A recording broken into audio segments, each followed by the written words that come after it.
This week on Q&A, journalist and author Christopher Hitchens.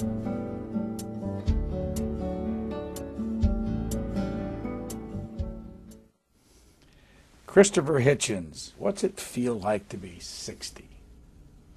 Very much the same as it did to be 59. These are arbitrary dates in a way.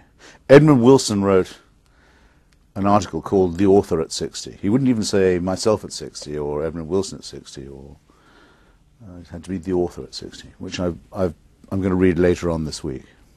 You're just days into the 60th year. What's life like? I suppose I would add one thing, I mean, since you do ask. In a funny way, I never expected to live this long. Why? And the even more strange thing about it is, well, I can remember when 30 seemed very old to me. And I was probably only early 20s then. And that thought kept on decade by decade. And also, I didn't used to get the blues, as some people do, as decades turned. With 60, the risk of it is you say, I remember the first time I met Brian Lamb and came on C-SPAN. That was 28 years ago. And you think, I may not have another 28 to come. That hits you a bit more than it did when you were 40, let's say. What is life like for you? At present? Yeah. Well, I'm writing a memoir, so I'm having to go through all this anyway. And again, great stretches of time are involved. And the realization that first I've seen more days than I'm going to see, seen more sunsets and dawns than I'm going to see. I can live with that. I always knew that was true. No point being in denial there. But if I didn't have children to date things by, I think it would seem very arbitrary. But what makes it real is realizing that I have a son who once was on this show with me, remember? He's 10 years old. Who will be a quarter of a century old next month. He'll be 25 years old. He will. What's he doing? He's working for a think tank in London called the Centre for Social Cohesion. Bit of a mouthful name, but it essentially says that religious groups shouldn't make special claims, that there should be a national and common citizenship without being denominated by faith. You have two other children. I do have two daughters. In fact, at present, I can say I'm the father of two teenage girls. But that'll change in September when Sophia will become 20. And perhaps even more dramatically, Antonia will become 16. So what has been your, this is not heavy-duty policy, I know, but what has been your kind of mission with those three kids? What kind of a father have you been to them? Pretty indifferent, I suspect. I mean, I always feel that I get better with children the older they get. I think this is probably true of a lot of men. Though why would I seek shelter in the majority? I don't normally try and do that. But a striking thing, let's say, about women is, about both my wives, is that they know what to do when babies occur. They sort of know what to do. No, very few men do. They think somehow it seems to be a female thing when they're little, and even when they're growing up a bit. I think this is probably true to an abnormal extent with me, as it was with my own father. You barely notice him until you're a bit older. And so what I hope to do to redeem how little I was involved in the infancy bit is to be a pal and a prop and a stay and a force as they become older. It's, I think, worked so far.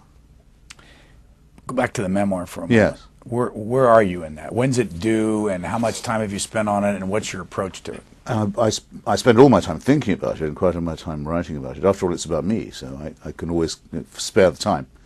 And with luck, it'll be turned in to my publisher in the fall, and that'll mean it'll be published sometime in the spring or early summer of next year. So, but give us the approach you're making. I mean, tell us one thing that's going to be in there that we don't know.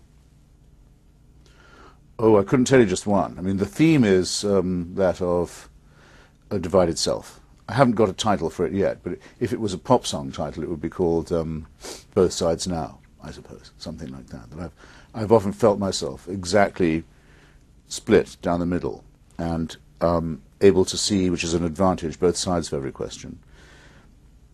able also to take one side and take it strongly, but sometimes feel the temptation to see it from the other as well. And this has been the case with other aspects of my life. Finding out late in life that my mother was Jewish, for example, I had a second identity. Spending quite a lot of time with a wife who was Greek and trying to become, in part, a member of another society, language and culture, another, looking for another second identity there. Taking pleasure in, if you like, having it both ways, which maybe would be a good title for the book. Your first wife, you were married to her for how long? Don't let me hesitate unduly, because I was with her for longer than we were married, if you know what I mean.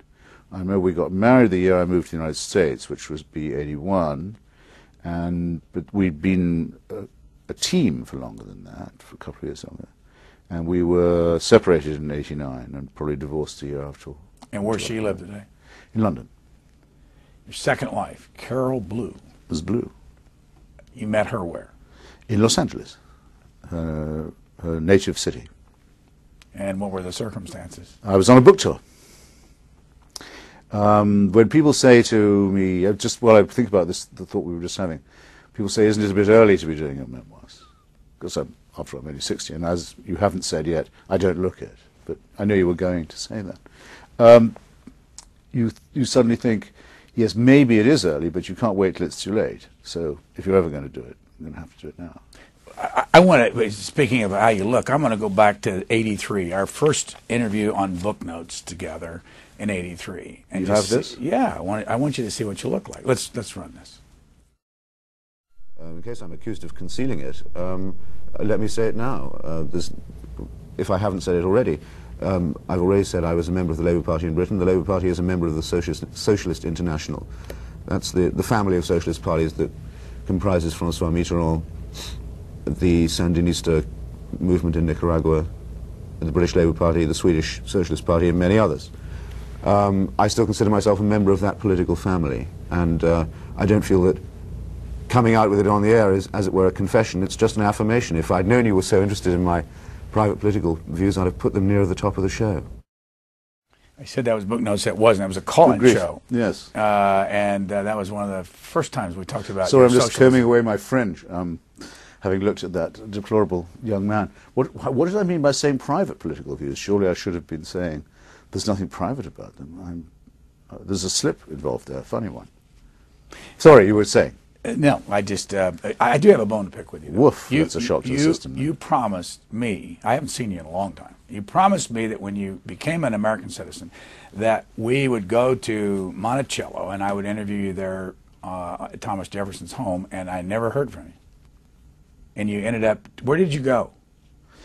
I was very lucky. I was invited to take my oath of citizenship at the Jefferson Memorial by the Tidal Basin.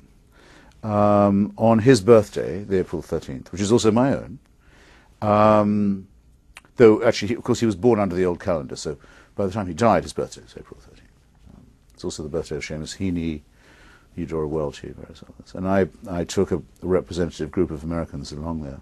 But I thought it was for you to call me, not me to call you. Well, it's not too late. I've been invited to give the Jefferson lecture at Monticello. I've been a couple of times since I wrote my book about him. Why? I hope I'd really, really like to take you up on that.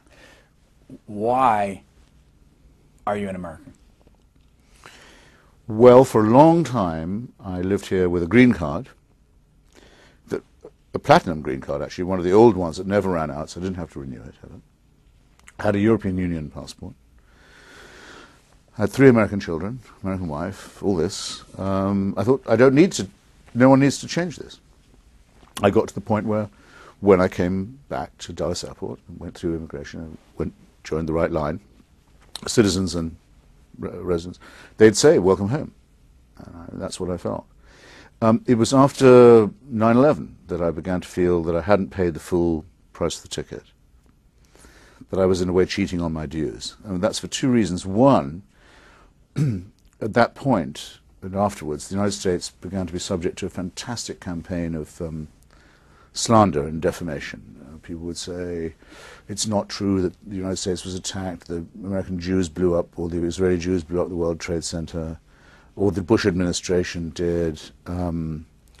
the country's run by cowboys and thugs and Jewish neocons. And I began to feel really protective of the United States. And I'm not going to hear you say this. It's my country you're talking about. And I suddenly thought, that's actually true.